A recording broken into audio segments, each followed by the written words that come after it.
Hello, Radhe Radhe, Ram Ram सभी के लिए। देखिए, हमारा जो रिसर्च का पेपर चल रहा था कल तक, तो उसमें एक यूनिट 4 है और यूनिट 4 में क्या था, रिसर्च डिज़ाइन के बारे में बताया गया था, है ना। तो उसी रिसर्च डिज़ाइन में एक शब्द आया था प्लेसवो। प्लेसवो क्या है? तो प्लेसवो के लिए हमने आपको 4th यूनिट में यानी कि परसों ही ये सारी बात बता दी थी, लेकिन चूँकि बच्चों को ये बात क्लियर नहीं हुई है कि प्लेसवो क्या होता है, इसलिए इस वाली वीडियो में हम आपको प्लेसवो क्लियर कर रहे हैं। यह आपका अपना चैनल है ज्ञान शिक्षा। यहाँ पर आपके हर तरह के डाउट क्लियर करने का प्रयास किया जाएगा। हम पूरी कोशिश करते हैं कि आपके मन में जो भी डाउट हो हम उसे क्लियर कर पाएँ, ठीक है। तो वहाँ क्लियर नहीं हो तो यहाँ आप देख लीजिए, आई थिंक यहाँ क्लियर हो जाएगा आपका। ओके, प्लेसवो क्या होता है हमको ये जानना है। विद्यार्थियों को नहीं समझ आ रहा था प्लेसवो क्या होता है, यहाँ देख लीजिए, एक विद्यार्थी का मैसेज आया था इसलिए हमने सोचा यहाँ बताते हैं। देखिए, चूँकि उस टॉपिक का नाम है रिसर्च डिज़ाइन यानी कि अनुसंधान अभिकल्प, डिज़ाइन बोलते हैं अभिकल्प। तो जो रिसर्च डिज़ाइन है ना, उसे रिसर्च डिज़ाइन को तैयार करने के लिए एक एक्सपेरिमेंट किया जाता है, उसे बोलते हैं एक्सपेरिमेंटल डिज़ाइन यानी कि प्रायोगिक अभिकल्प। और जो प्रायोगिक अभिकल्प किया जाए तो उसमें एक स्टडी होती है जिसका नाम है एक्सपेरिमेंटल स्टडी, ठीक है, यानी प्रायोगिक अध्ययन।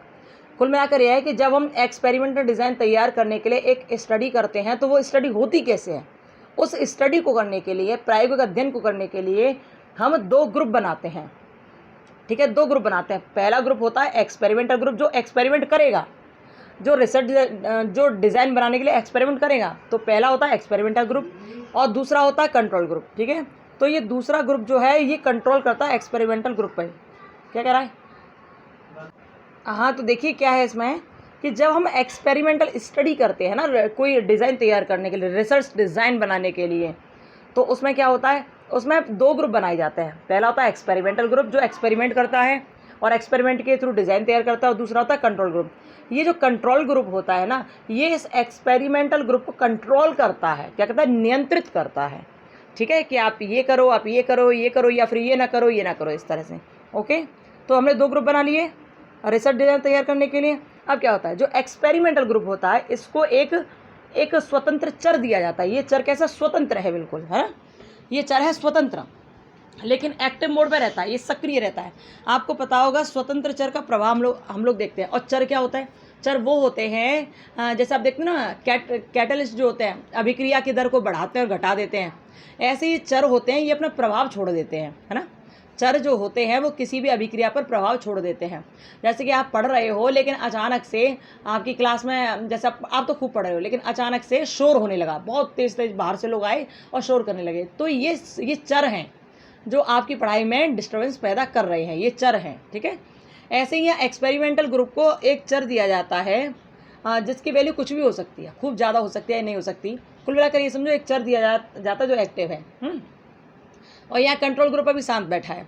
तो अब एक उदाहरण के थ्रू हम समझेंगे। यहाँ पर क्या है कि ये जो एक्सपेरिमेंटल ग्रुप है ना, सपोज करो कि एक्सपेरिमेंटल ग्रुप जो है एक एक्सपेरिमेंट कर रहा है। एक्सपेरिमेंट कैसा, एक फिजिक्स का एक्सपेरिमेंट कर रहा है। फिजिक्स के एक्सपेरिमेंट में इनके सामने क्या है, एक ये मशीन है, ठीक है, ये मशीन है। मशीन लगातार चलने की वजह से गर्म हो गई है। मशीन कैसी हो गई है? गर्म हो गई है, बहुत गर्म हो गई है। अब इस मशीन को ठंडा करने के लिए क्या चाहिए? पंखा चाहिए ना, पंखा, क्योंकि पंखा ही तो इसको ठंडा करेगा।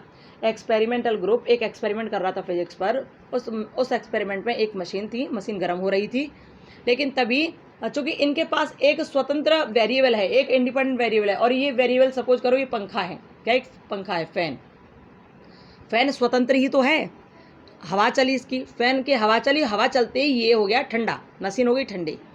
तो अब क्या देखा आपने कि जो स्वतंत्र चर है ना, यानी कि जो फैन है, फैन ने क्या प्रभाव दिया? फैन ने ऐसा प्रभाव दिया कि मशीन को ठंडा कर दिया, है ना। फैन की हवा चली और ये वाली मशीन ठंडी हो गई, क्योंकि हवा चली तो मशीन हो गई ठंडी।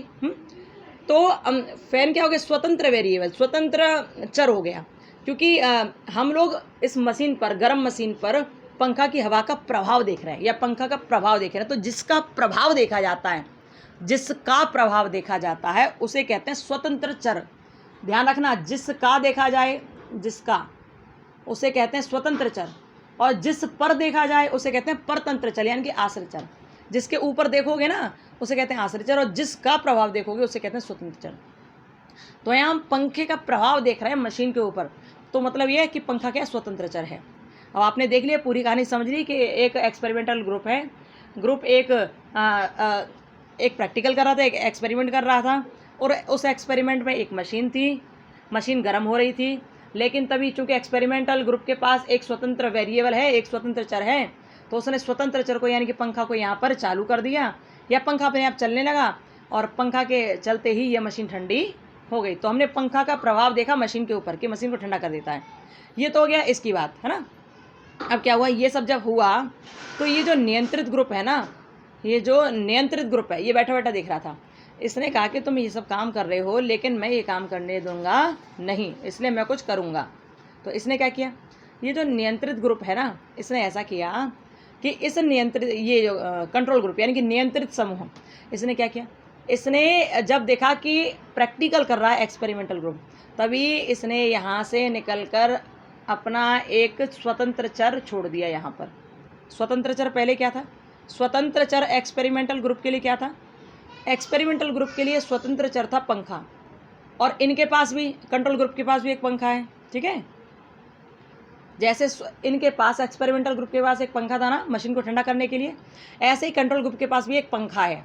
क्या है, एक पंखा, एक फ़ैन है, और वो पंखा बिल्कुल देखने में बिल्कुल ऐसा लगता है जैसे कि ये वाला स्वतंत्र चर है ना, एक्सपेरिमेंटल ग्रुप का जो पंखा है, बिल्कुल वैसा ही पंखा लगता है देखने में। हाँ, ऐसा ही उसका वजन है, ऐसी उसकी पंखड़ी है, ऐसी उसकी शकल सूरत है, हाव भाव में, हर चीज़ में बिल्कुल ऐसा ही लगता है। तो कंट्रोल ग्रुप ने क्या किया, कंट्रोल ग्रुप ने ऐसा किया कि ये जो एक्सपेरिमेंटल ग्रुप वाले जो प्रैक्टिकल कर रहे थे, यहाँ पर प्रैक्टिकल कर रहे थे, मशीन को ठंडा कर रहे थे स्वतंत्र चर के द्वारा यानी फ़ैन के द्वारा, तभी कंट्रोल ग्रुप ने क्या किया कि अपने पास जो पंखा है ना, उस पंखे को यहाँ लगा दिया, उस पंखे को यहाँ लगा दिया। अब ये जो पंखा है ना, ये चल भी रहा है, देखने में बिल्कुल ऐसा लगता है जैसे एक्सपेरिमेंटल ग्रुप का पंखा हो, ये चल भी रहा है और ये घूम भी रहा है, लेकिन मशीन को ठंडा नहीं कर रहा, ये मशीन को ठंडा नहीं कर रहा। हो सकता है इसके कनेक्शन उल्टे कर दिए हों, इसलिए हवा नहीं लग रही हो, इसलिए ठंडा नहीं कर पा रहा हो, ठीक है। तो कुल मिलाकर ये है कि ये जो पंखा चल रहा है, चल तो रहा है, लेकिन मशीन को ठंडा नहीं कर पा रहा, ठीक है। तो यानी कि यहाँ पर ये कर रहा है बिल्कुल न्यूट्रल काम, न्यूट्रल उदासीन काम कर रहा है। चल तो रहा है लेकिन कोई मतलब का नहीं चला, क्योंकि हवा लगी नहीं रही, मशीन ठंडी हो ही नहीं रही, तो क्या न्यूट्रली तो काम कर रहा है, यानी उदासीन भाव तो है, जिसे कहते हैं तटस्थता की नीति अपना रहा है। ये तटस्थ है, कोई मतलब नहीं इसका चलने से, क्योंकि ये कोई फ़ायदा नहीं डाला, ये अपना इफेक्ट ही नहीं डाला, तो क्या मतलब इसका चलने से, ये तटस्थ है, ठीक है। तो यहाँ पर जो प्लेसवो है, प्लेसवो यही पंखा कहलाएगा। प्लेसवो क्या कहलाएगा, ये जो पंखा है ना, ये प्लेसवो कहलाएगा, ओके। प्लेसवो क्या कहलाएगा, ये पंखा ही कहलाएगा, ये जो है, ये वाला पंखा जो है ना, यही प्लेसवो कहलाएगा। ध्यान रखना बहुत अच्छी तरह से, ओके। मतलब क्या था, मतलब ये था, जब एक्सपेरिमेंटल ग्रुप कोई एक्सपेरिमेंट करता है तो वो अपने स्वतंत्र चर को रखता है, लेकिन जब नियंत्रित ग्रुप ये देखता है तो वो एक्सपेरिमेंटल ग्रुप के स्वतंत्र चर की जगह अपने चर को यहाँ पर भेज देता है। लेकिन ये जो चर है, यानी कि ये जो पंखा है, ये न्यूट्रल वे अपनाता है, यानी कि उदासीन भाव अपनाता है। और जब उदासीन भाव अपनाता है, जिसे कहते हैं तटस्थता की नीति, उदासीन भाव अपनाता है, तो वही यहाँ पर प्लेसवो कहलाता है, वही यहाँ पर प्लेसवो कहलाता है। यानी कि स्वतंत्र चर की जगह, एक्टिव स्वतंत्र चर की जगह हम बिल्कुल उसका जैसा ही उसी के जैसे हाव भाव वाला, उसी के जैसे आयु वाला, उसी के जैसे रूप रंग वाला किसी और चीज़ को रख देते हैं। एक्सपेरिमेंटल ग्रुप में यदि हम स्वतंत्र एक्सपेरिमेंटल ग्रुप का जो स्वतंत्र चर है, उसी के जैसा बिल्कुल हाव भाव वाला, आयु वाला, उसी के जैसे वर्ग वाला, हर चीज़ उसी के जैसे करने वाला एक दूसरा चर यहाँ पर रख देते हैं, तो वही प्लेसवो कहलाता है ना। जबकि इस चर को रखने का कोई मतलब थोड़ा ना हुआ, क्योंकि इसने हवा तो दी ही नहीं, इसने मशीन को ठंडा तो किया ही नहीं, ओके। तो यही कहलाता है प्लेसवो। ये न्यूट्रल जो है ना, ये जो न्यूट्रल इंडिपेंडेंट चर है, यही तो कहलाता है प्लेसवो। क्योंकि इसको कहाँ रखा गया, इसको रखा गया इंडिपेंडेंट वेरिएबल, एक्टिव वेरिएबल की जगह पर, तो ये कहलाता है प्लेसवो, ठीक है। जैसे सपोज करो हमने वो उदाहरण दिया था कि आपका सिर है, आपके सिर में बहुत दर्द हो रहा है, यहाँ पर आपके सिर में बहुत दर्द हो रहा है। ये एक्सपेरिमेंटल ग्रुप आपके सिर को दर्द को बंद करने के लिए एक चर भेजता है, आपको चर देता है, चर स्वतंत्र चर देता है। सपोज करो इनके पास एक सेरेडन की गोली है, सेरेडन की गोली क्या होगी, इसमें इंडिपेंडेंट चर, इंडिपेंडेंट वेरिएबल, ये एक्टिव है, तो जब आपके सिर में दर्द हो रहा है तो आप सेरिडॉन ही तो खाओगे, तो सेरिडॉन की गोली आपको दे दी जाती है, ठीक है, इसे खाते ही आपका दर्द बंद हो रहा है, ओके। लेकिन तभी ये कंट्रोल ग्रुप आता है, कंट्रोल ग्रुप के पास भी एक गोली है, और गोली का है कैल्शियम की, जो देखने में बिल्कुल हूबहू सेरिडॉन की जैसी लगती है। इसका रूप, रंग, आकार, वेट, सब चीज़ बिल्कुल किसकी जैसी, सेरिडॉन की जैसी। लेकिन कैल्शियम की गोली क्या सर दर्द सही करेगी? नहीं करेगी ना। लेकिन फिर भी कंट्रोल ग्रुप में क्या किया कि कैल्शियम की गोली को आपको दे दिया, और आपने जब गोली खा ली तो आपका ना तो सिर दर्द बंद हुआ ना कुछ हुआ। तो कुल मिलाकर ये है कि जब हम एक चर की जगह, एक स्वतंत्र चर जो एक्टिव चर है उसकी जगह पर उसकी जगह पर एक तटस्थ या कहो कि एक उदासीन चर को रख देते हैं, जब हम एक सक्रिय स्वतंत्र चर की जगह एक उदासीन चर को रख देते हैं, एक उदासीन स्वतंत्र चर को रख देते हैं, तो वो उदासीन स्वतंत्र चर ही प्लेसबो कहलाता है। वो उदासीन स्वतंत्र चर ही क्या कहलाता है? प्लेसबो कहलाता है। आई होप आप बहुत अच्छी तरह समझ गए होंगे, ठीक है। जो प्लेसबो तो कहलाता है, लेकिन क्या इससे दर्द बंद हुआ? इससे दर्द तो बंद नहीं हुआ ना, क्योंकि ये उदासीन है, इसका कोई मतलब ही नहीं है, बस ये है, इतना है, लेकिन काम ये कुछ भी करने वाला नहीं है, तो यही प्लेसबो कहलाएगा। ध्यान रखना, ये इसकी परिभाषा समझ लेना बिल्कुल, कि जब हम एक्सपेरिमेंटल ग्रुप के स्वतंत्र चर की जगह कंट्रोल ग्रुप के स्वतंत्र चर को जो न्यूट्रल भाव प्रदर्शित कर रहा है उसे रख देते हैं, तो ये कंट्रोल ग्रुप का स्वतंत्र चर ही प्लेसबो कहलाता है। यानी यहाँ कैल्शियम की गोली जो है वो स्वतंत्र चर कहलाएगी। और यहाँ पर जो फैन था ना, जो चल तो रहा था लेकिन हवा नहीं दे रहा था, वही स्वतंत्र चर कहलाएगा भाई, क्योंकि उदासीन भाव है उसका, वो नियंत्रित ग्रुप का स्वतंत्र चर कहलाएगा। इसी को बोलेंगे प्लेसबो। क्या बोलेंगे? प्लेसबो। तो याद रखना बहुत अच्छी तरह से कि नियंत्रित ग्रुप का जो चर है, और इस चर को जब हम इसके स्वतंत्र चर की तरह प्रयोग करते हैं तो वही प्लेसबो कहलाता है। ओके, हमने कोशिश की आपको समझाने की, समझ आ जाए तो बहुत खुशी की बात है।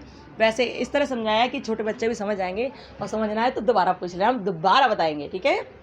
और कोई बात हो तो कमेंट बॉक्स में कमेंट करना। फिर मिलेंगे। आई होप आपका डाउट बिल्कुल क्लियर हो जाएगा इस वीडियो को देखकर, ठीक है। फिर भी कोई डाउट क्लियर ना हो पाए और मन में कोई शंका हो तो आप कमेंट बॉक्स में कमेंट कर देना, हम दोबारा कोशिश करेंगे आपको समझाने की, ठीक है। चलिए फिर मिलेंगे, खुश रहिए, मस्त रहिए और अपना ध्यान रखिए। और हाँ, एक बार पुनः आप सभी को विजयादशमी की बहुत शुभकामनाएं। Bye, Radhe Radhe, Ram Ram, bye bye.